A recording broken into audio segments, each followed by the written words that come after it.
come on in. Washing my hands. Hi, Mr. Hoffman. I'm Nancy. I'm a nurse from Harper College. How are you? Doing very well, thank you. Good. I'm here today to do a neurological assessment. Okay. And I'm going to start out the assessment by asking you 2 questions. Yes. Have you ever had a stroke? No. Okay, good, good. And do you have any other problems with your coordination or with your brain that you're aware of? No. Ever have meningitis or MS? No. All right, good. Okay, that's good to know. So as we do this, I'm going to start by checking all of your cranial nerves, and then we're going to check your coordination, and then we're going to check sensation, and then at the end we're going to do some deep tendon reflexes. Okay.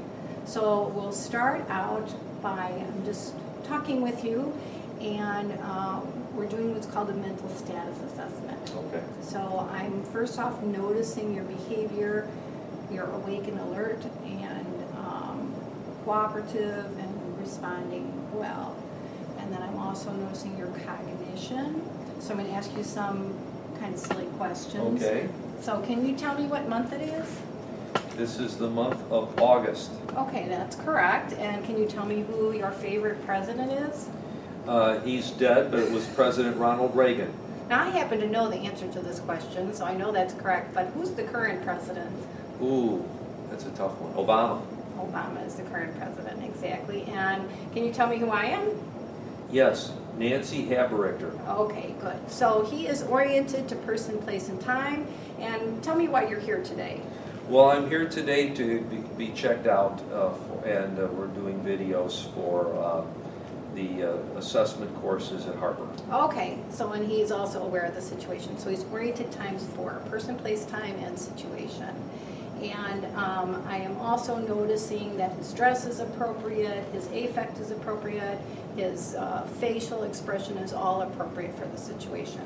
I also need to screen him for depression and suicidal thoughts. This is a screening that's done at every healthcare encounter today.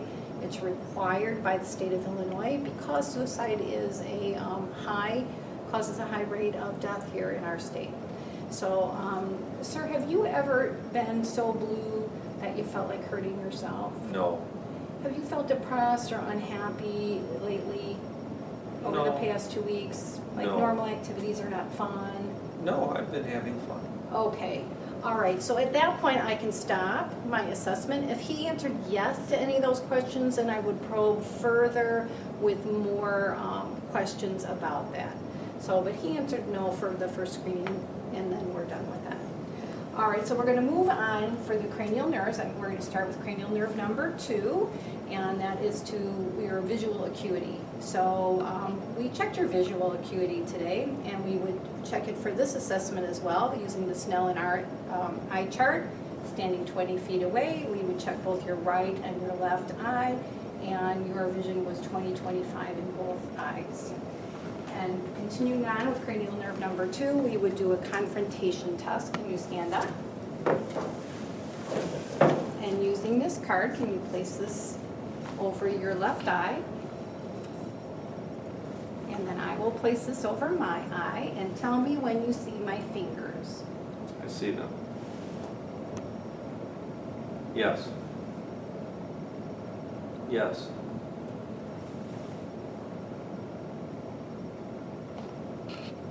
Yes. Okay, and then switch. Look straight at me, tell me when you see my fingers. Yes. Yes. Yes.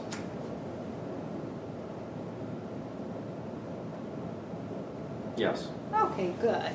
Your peripheral vision is intact. That's cranial nerve number 2. Have a seat. Now we're going to check cranial nerves number 3, 4, and 6. Can you take your glasses off? You can just hold on to me for a second. And I want you to follow this pen in the 6 cardinal positions of gaze, keeping your head straight.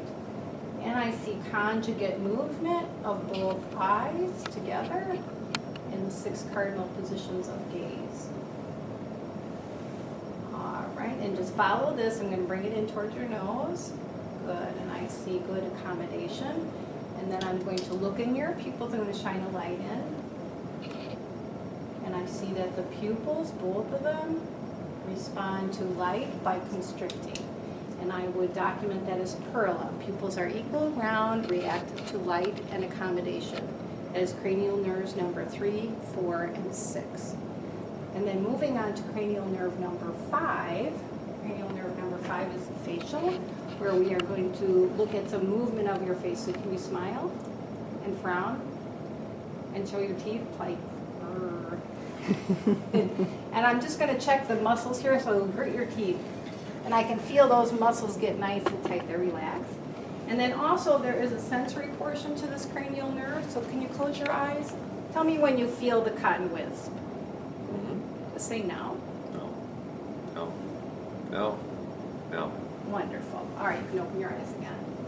Moving on to cranial nerve numbers 6 we already did, so we're going to move on to cranial nerve number 7. And can you lift your eyebrows up and down, and then smile and frown. And then squint your eyes closed real tight, and then open them. All right, I'm looking for symmetry of the face. And remember, with this cranial nerve, damage is the Bell's palsy, where you would see drooping of one side of the face, or you might see that with a stroke. So that's cranial nerve number 7. Cranial nerve number 8 is the acoustic. I'm going to whisper something in your ear. I want you to repeat it. Green wall. The Cubs are going to win. All right, so his acoustic nerve is intact. You can put your glasses back on. So that was cranial nerve number 8. And then moving on for cranial nerve number 9 and 10. Can you open your mouth really wide and say, ah? Wonderful. And I see his uvula goes up and the soft palate goes up, and that indicates that cranial nerve number 9 and 10 is intact. And then cranial nerve number 11, can you turn against my hand? And turn against my hand. And shrug up against my hand. Good, and that is cranial nerve number 11 is intact. And then cranial nerve number 12, can you stick your tongue out? And the tongue should be in the midline, which it is. So now we're going to check muscle strength. So we'll start with the upper extremities. Can you please hold your hands out like this? And we would do that for a count of 10. And then can you squeeze my fingers? Squeeze as hard as you can. Squeeze really hard. Hard as you can. You're not going to hurt me. All right, good. Okay. So the reason that we check strength in this manner for a neurological assessment is that this arm lift is part of the NIH stroke scale that's used across the nation for our assessment of stroke. And doing the finger squeeze is an easy way to check assessment of strength of the upper extremities. If you give 2 fingers, the person can squeeze as hard as they want, they're not going to hurt you. If you give your whole hand or you give 3 fingers, you may come back with your fingers like that, which is usually not very pleasant. And then for the lower extremities, I'll have you lay back for a minute. This is an easy test to do. You probably want to lay back. And I want you to lift this leg up off the bed. And we do that for a count of 5. 1, 2, 3, 4, 5. Good. And then lift this one up again to a count of 5. 1, 2, 3, 4, 5. And relax. Again, that is part of the NIH stroke scale. That's why we use that method. And then if you could press down against my hands and pull up against my hands, that also tests strength of the lower extremities. Okay, so from there, we're going to do some tests of your coordination. So can you do this a finger? Touch each finger as quickly as you can. And then do it with the other hand. All right, good. And now touch your nose, and then touch my finger. Go as quickly as you can.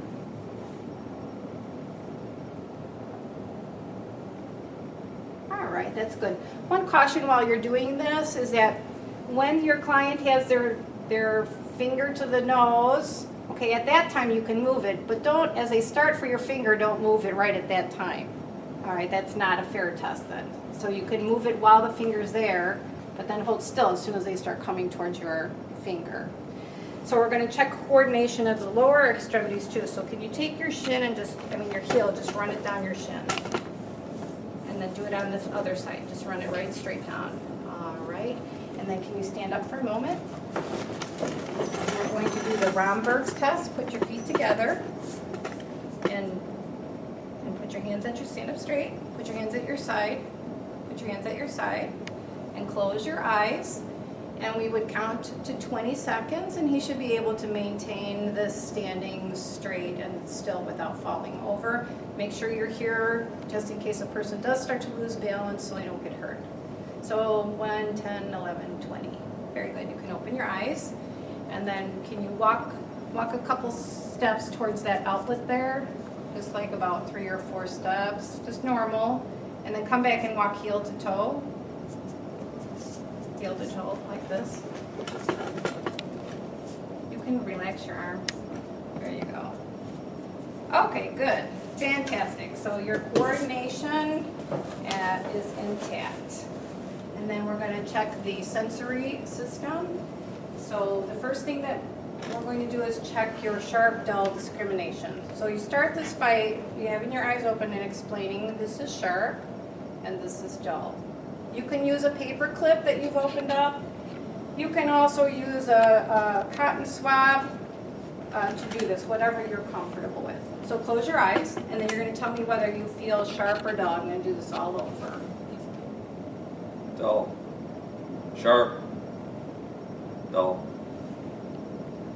Sharp. Sharp. Sharp. That was dull. Sharp. Do not draw blood when you're doing this. Sharp. Sharp.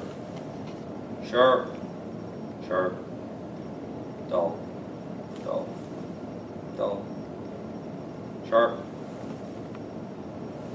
Dull. All right, you can open your eyes. And then, again, we're going to check your light sensation. I'm just going to use a cotton ball, and I just want you to say now when you feel that. So close your eyes and say now when you feel a cotton ball. Now. Now. Now. Now. Now. Now. Now. Now. Now. Now.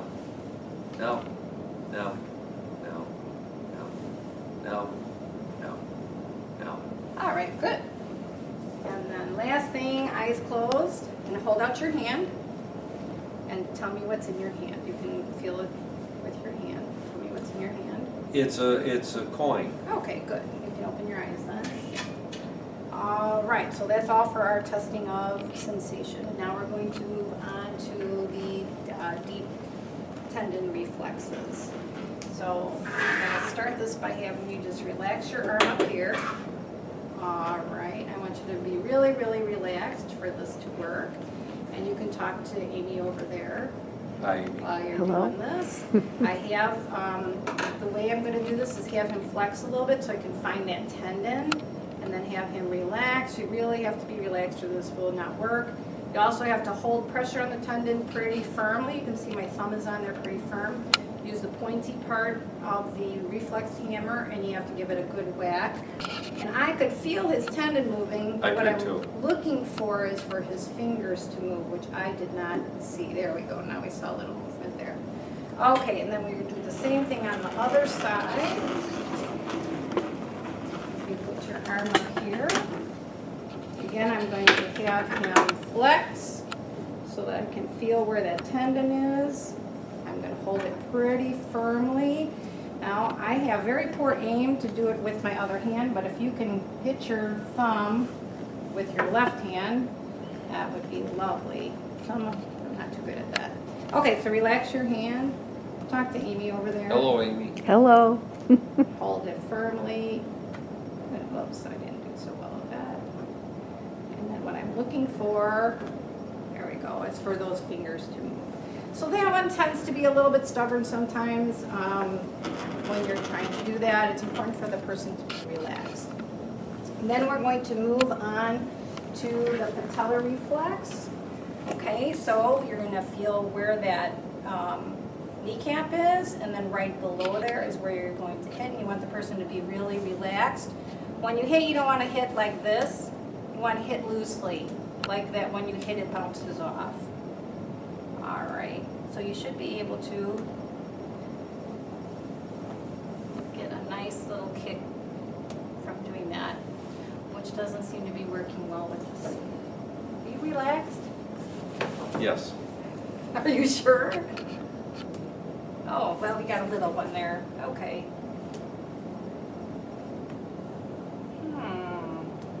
There There. we go. Okay. And then Try it one more last, time. try it one more time. Yeah, be careful that you don't get kicked in the face. Okay, lay back down for a second. That's okay. I'm gonna get my payback right now. Last thing is the Babinski reflex. So you're going to draw a J up the side of the foot and across the sole of the foot. Normal response for an adult is curling of the toes. So draw up the foot and across.